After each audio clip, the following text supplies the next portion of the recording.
গরুর গোস্ত রান্না মশলাটা কষাই নিতেছি গরুর গোস্তগুলো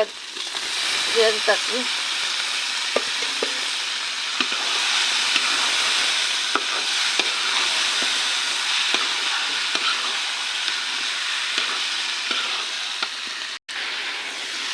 বুটের ডাল দিয়ে দিলাম গরুর গোস্তের সাথে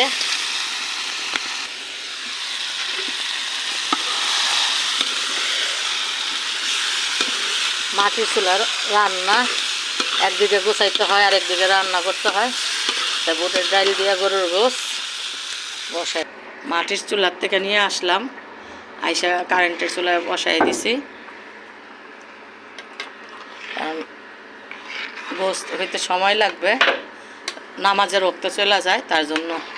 তাড়াতাড়ি নিয়ে আসলাম রান্না শেষ আল্লাহ হাফেজ।